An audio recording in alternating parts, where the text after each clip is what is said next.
কি অবস্থা সবার? মাত্র কয়েক বছর আগেও কিন্তু আমাদের দেশে এডটেক বলতে তেমন কিছু ছিল না। 2014 সালে রকমারি.com এর মাহমুদুল হাসান সোহাগ ভাই প্রথম অন্যরকম পাঠশালা শুরু করলেন। প্রায় একই সময়ে ঢাকা ইউনিভার্সিটির তৎকালীন আইবিএস শিক্ষার্থী আইমান সাদিক শুরু করলেন 10 মিনিট স্কুল। তো একেবারে শুরু থেকেই 10 মিনিট স্কুল কিন্তু আমাদের দেশে খুব ভালো করতে শুরু করে। তারা রবির মতো একটা প্রতিষ্ঠানকে টাইটেল স্পন্সর হিসেবে পেয়ে যায়, ফলে 10 মিনিট স্কুল হয়ে গেল রবি 10 মিনিট স্কুল। তারা বাংলাদেশের আইসিটি ডিভিশনের একটা রিকগনিশন পায়, আইসিটি সেন্টারে তারা একটা বড় অফিস স্পেস পায়, পাশাপাশি আমাদের মিডিয়ার একটা কিন্তু অ্যাটেনশন তারা পাইতে সক্ষম হয়ে যায়। তো ফলে আমাদের দেশের স্টার্টআপ কালচারের হিসাবে 10 মিনিট স্কুলের যাত্রাটা কিন্তু খুব স্মুথই বলা যায়। তাদেরকে শুধু যে কাজটা ভালোভাবে করতে হইতো, খুব ভালো কন্টেন্ট তৈরি করতে হইতো এবং শিক্ষার্থীদের তাদের সেই কন্টেন্ট দেখাইতে পারতে হইতো।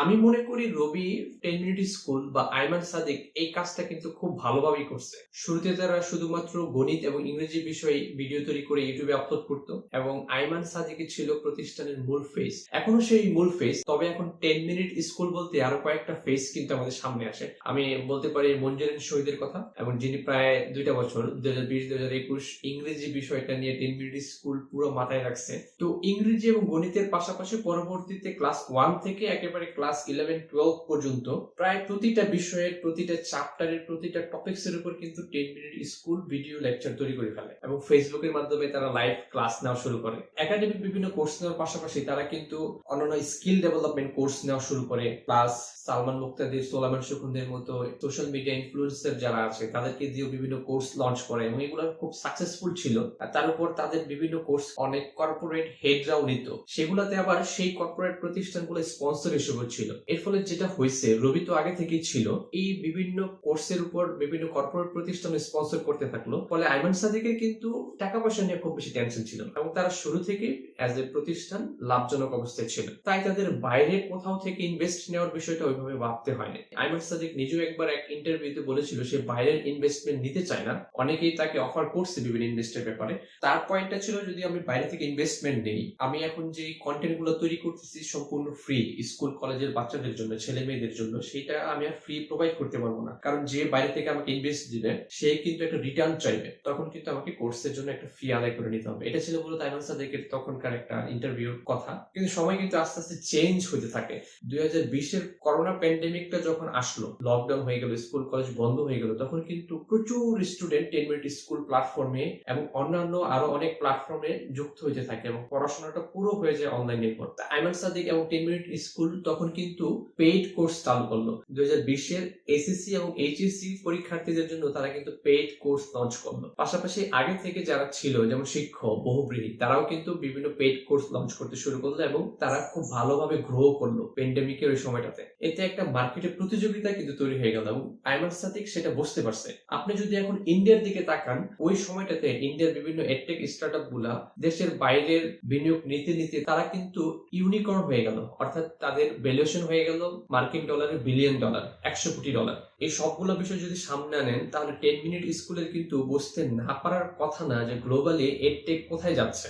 আমাদের দেশেও কিন্তু সেই সুযোগ আছে। আমাদের দেশের এডটেক এখন কিন্তু মোর ওভার $10 বিলিয়ন বেশি হবে না, কিন্তু আপনি যদি কোচিং ব্যবসা দেখেন তাহলে কিন্তু সেটা কয়েক হাজার কোটি টাকার ব্যবসা। এখন পুরো ব্যবসাটা যদি 50% অনলাইনে আসে, আগামী 5 থেকে 7 বছরের মধ্যে এডটেক ইন্ডাস্ট্রি, শুধুমাত্র এডটেক ইন্ডাস্ট্রি বাংলাদেশের ভ্যালুয়েশন হবে প্রায় 5,000 কোটি টাকা, অর্থাৎ প্রায় $700 মিলিয়ন। যেখানে 10 মিনিট স্কুল একটা কিন্তু লিডিং পজিশনে থাকতে চাইবে। তারা বুঝতে পারলো তাদের বাইরে থেকে ইনভেস্টমেন্ট নিতে হবে, এই প্রতিযোগিতাকে যদি ট্যাকল দিতে হয় এবং তাদেরকে যদি আরো দ্রুত আরো বড় জায়গায় গ্রো করতে হয়। 2020 সালের প্রায় শেষের দিকে আইমান সাদিক বা 10 মিনিট স্কুল ইনভেস্টের জন্য প্রসেস শুরু করলো। 2021-এর মাঝামাঝি সময়ে তাদের ইনভেস্টমেন্টটা শিওর হইলো যে তারা ইনভেস্টমেন্ট পাবে এবং 2022 সালে এসে আমরা তাদের কাছ থেকে একটা ঘোষণা পেলাম যে হ্যাঁ, তারা $2 মিলিয়ন বা বাংলাদেশি টাকায় 17 কোটি টাকার একটা ইনভেস্টমেন্ট পাইছে, ইনভেস্ট করছে সিকিউর ক্যাপিটাল ইন্ডিয়া, এবং এটা কিন্তু বাংলাদেশের এডটেক ইন্ডাস্ট্রিতে সবচেয়ে বড় বিদেশি ইনভেস্টমেন্ট। এর আগে বাংলাদেশের স্টার্টআপের মধ্যে শিখো অ্যাপ কিন্তু একটা ইনভেস্টমেন্ট পাইছে দেশের এবং দেশের বাইরে। তারা পরবর্তীতে বহুব্রীহিকে অ্যাকোয়ার করে নেয় এবং এর মাধ্যমে শিখো অ্যাপ কিন্তু একটা টপ বা লিডিং এডটেক কোম্পানি হিসেবে, স্টার্টআপ হিসেবে বাংলাদেশে চলে আসছে। তবে আমি বলবো সব দিক বিবেচনায় 10 মিনিট স্কুল এখনো আগে আছে এবং তাদের ইন্ডাস্ট্রিটা লিড করার সুযোগ সামনে আছে। তো এখন এই $2 মিলিয়ন বা 17 কোটি টাকা 10 মিনিট